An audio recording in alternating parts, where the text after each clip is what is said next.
नमस्कार दोस्तों, अभी नर्सिंग में आपका एक बार फिर से स्वागत है। आज हम बताने जा रहे हैं दोस्तों एक टॉपिक, प्रेगनेंसी क्या होता है। ये जो टॉपिक है दोस्तों जीएनएम थर्ड ईयर के लिए बहुत ही इम्पोर्टेंट है। ये जो दोस्तों टॉपिक है ये गायनेकोलॉजी एंड मिडवाइफरी में पढ़ना है हम लोग को, जो कि वेरी वेरी इंपॉर्टेंट क्वेश्चन है। तो इसको दोस्तों ज़्यादातर में 5 नंबर, 1 नंबर, 2 नंबर सब में पूछा जाता है और 15 नंबर में भी पूछा जाता है। तो हम लोग देखेंगे 15 नंबर में, यानी कम्प्लीटली एक टॉपिक प्रेगनेंसी के बारे में हम लोग आज डिस्कशन करने वाले हैं। तो एक topic pregnancy is a condition where a fertilise egg implant and grow outside the main cavity of uterus, most commonly in one of the fallopian tube. हम लोग जानते हैं कि जब कोई भी लेडीज प्रेग्नेंट होती है तो उसका फर्टिलाइजेशन जो होता है वो होता है हमारा फ्लोपियन ट्यूब में।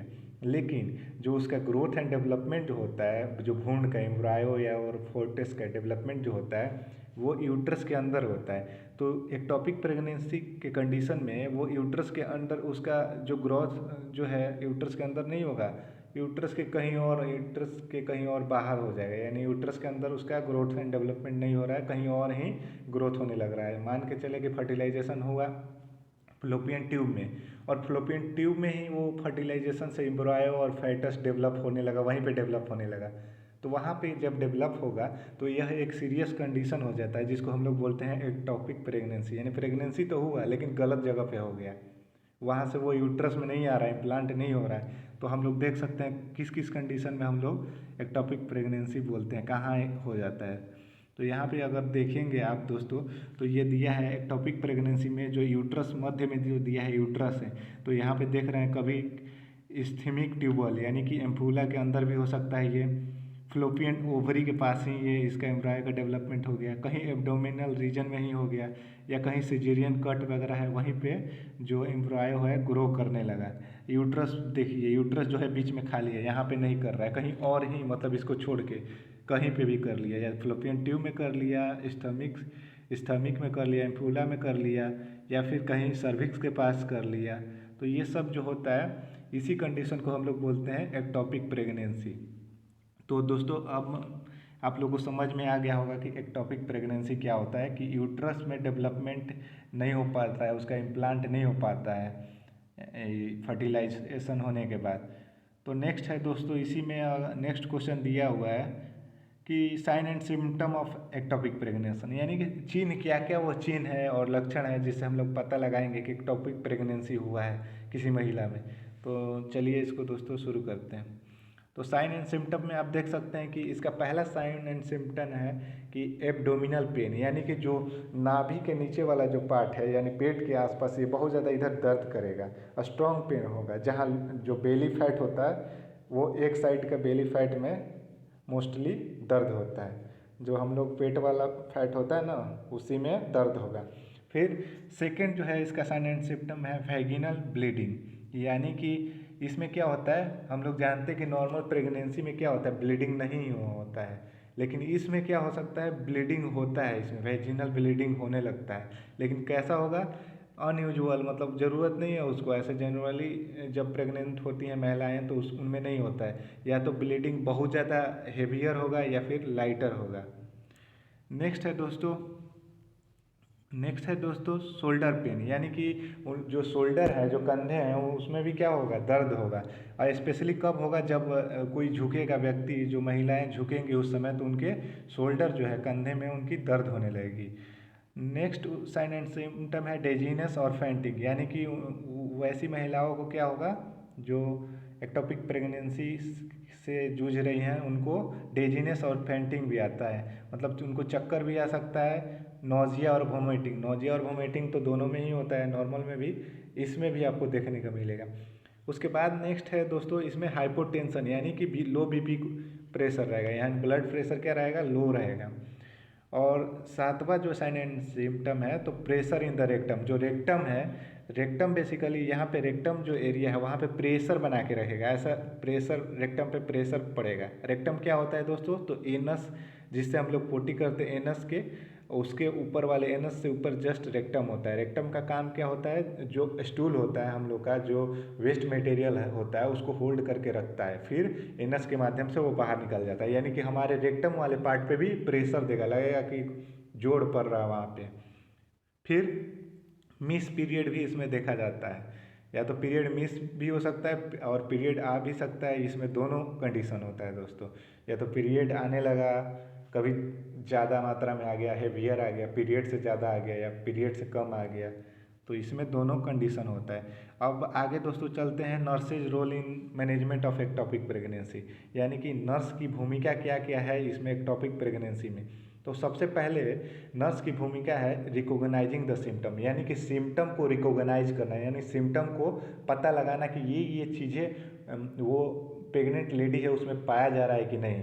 तो अगर वो देखेगी कि साइन एंड सिम्टम, जैसे कि एक्टोपिक प्रेगनेंसी में हम लोग ऊपर देख लिए हैं कि अगर उसको एब्डोमिनल रीजन यानी पेल्विक रीजन में उसको दर्द हो रहा है, या फिर वेजिनल ब्लीडिंग हो रहा है, या फिर शोल्डर कंधे में पेन हो रहा है, तो ये सब चीज़ें को रिकॉग्नाइज करेंगी, यानी देखेंगी, पता लगाएंगी ये सब चीज़ें हो रहा है, तो इसको ये पहला सिम्टम हो गया, ये पहला आपका मैनेजमेंट हो गया। दूसरे बात क्या हो गया, उसको इमोशनली सपोर्ट देंगे, उसको साइकोलॉजिकल सपोर्ट देंगे, यानी मनोवैज्ञानिक रूप से उसको सपोर्ट देंगे कि ताकि, क्योंकि ये जो सिचुएशन होता है दोस्तों, इसमें जो महिला है बहुत ज़्यादा स्ट्रेस में रहती है और उसके परिवार भी आखिर क्या हो गया है, क्योंकि वो एक सीरियस कंडीशन है, तो उसका परिवार और महिला जो है काफ़ी ज़्यादा स्ट्रेस में रहती हैं। तो नर्स उनको क्या देंगी, साइकोलॉजिकल सपोर्ट देंगी उस वोमेन को, प्रेग्नेंट लेडी को और उसके फैमिली को भी। तीसरा नंबर पे नर्सिंग मैनेजमेंट में है आपका मोनिटरिंग द पेशेंट, यानी पेशेंट को क्या करेंगे, मोनिटर करेंगे। Nurse will closely monitor the women vital sign, यानी किस चीज़ को मोनिटर करते हैं हम लोग जनरली दोस्तों, तो जनरली वाइटल साइन को, जिसको बोलते हैं BPR, blood pressure, pulse rate और ब्रेथिंग, ये तीनों को जनरली हम लोग मोनिटर करते हैं कि कहीं उसका BP हाई तो नहीं हो रहा है, लो तो नहीं हो रहा है, ब्रेथिंग कितना है, ये सब। फिर चौथे नंबर पे दिया है प्रिपेयरिंग फॉर टेस्ट। अगर ये सब कुछ कर लिए तो अब हम लोग टेस्ट करेंगे। टेस्ट के रूप में उसको हम लोग डायग्नोस्टिक कर सकते हैं, जैसे अल्ट्रासाउंड कर लिए और भी बहुत सारा टेस्ट कर लिए, जैसे ये आपका कर लिया ब्लड टेस्ट कर लिए, अल्ट्रासाउंड कर लिए, एंडोग्राफी कर लिए, ये सारा सब टेस्ट कर सकते हैं, अल्ट्रासाउंड भी कर सकते हैं। नेक्स्ट है दोस्तों एडमिनिस्ट्रेटिंग मेडिकेशन, यानी कि in some cases medication is given to the stop the growth of pregnancy. हम लोग जानते हैं कि जो बच्चा, जो यूट्रस, जो एम्ब्रायो है, फोएटस है, जो उसके अंदर भ्रूण है, जो उसके गर्भ में, तो वो जानते हैं कि यूट्रस में नहीं है, कहीं और ही डेवलपमेंट हो रहा है उसका, यूट्रस के छोड़ के। तो उसको क्या करेंगे, हम लोग जानते हैं कि वो खराबी करेगा, बॉडी को हार्म करेगा और इसमें वुमेन को रिस्क होगा। तो इसको जल्द से जल्द उसको ग्रोथ को, जो बच्चे का डेवलपमेंट हो रहा है उसके अंदर कहीं भी यूट्रस छोड़ के हो रहा है, तो उसको क्या करेंगे, उसके ग्रोथ को रोकेंगे ताकि महिला बच सके, महिला सीवियर कंडीशन में ना चली जाए।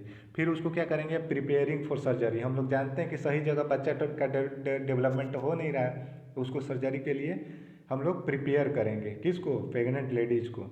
If surgery is needed the nurse help to prepare the patient for the procedure.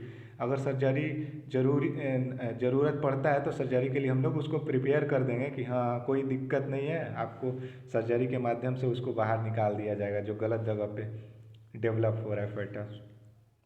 Next है पोस्ट सर्जरी केयर। अगर सर्जरी कर लेंगे तो उसके बाद हम लोग पोस्ट सर्जरी करेंगे, पोस्ट सर्जरी मैनेजमेंट में करेंगे। तो after surgery the nurse monitor the patient for complication, manage the pain relief and help with the recovery. Surgery करने के बाद कह रहा है दोस्तों उसको मोनिटर करेंगे, उसका BP सब चेक करेंगे, सब कुछ नॉर्मल है कि नहीं। अगर सब कुछ नॉर्मल होने के बाद कोई कॉम्प्लिकेशन आ जाता है, कोई जटिलता आ जाती है, तो उसको तुरंत हम लोग क्या करेंगे, रेफ़र करेंगे उसको। नेक्स्ट है दोस्तों एजुकेटिंग द पेशेंट, यानी पेशेंट के उसके बारे में हम लोग क्या देंगे, इन्फॉर्मेशन देंगे, समझाएंगे कि the nurse provide important information about expect after treatment, treatment के बाद क्या होगा, फिर रिकवरी हो जाओगी धीरे धीरे, ये सब उसके बारे में समझा देंगे कि टेंशन लेने का बात कोई नहीं बात है, रिकवर हो जाओगी धीरे धीरे सर्जरी के बाद, आप पहले के जैसा फिर से माँ बन सकती हैं, कोई दिक्कत नहीं है आप में, ये सब समझा देंगे। फिर उसके बाद क्या करेंगे, उसको फैमिली को सपोर्ट कर देंगे कि फैमिली वाले भी घबराए रहते हैं, तो उनको भी नर्स का क्या काम है कि उनको अपने सूझबूझ से उनको सपोर्ट करना, उनके बारे में इस चीज़ को अवेयर करना कि कोई दिक्कत नहीं है, ये किसी किसी में होता रहता है ये सब। नेक्स्ट है दोस्तों, इसी के साथ दोस्तों ये टॉपिक प्रेगनेंसी ख़त्म हो गया। अगर वीडियो अच्छी लगी दोस्तों तो लाइक और कमेंट ज़रूर करें और अपने दोस्तों के बीच में शेयर करें। Thank you.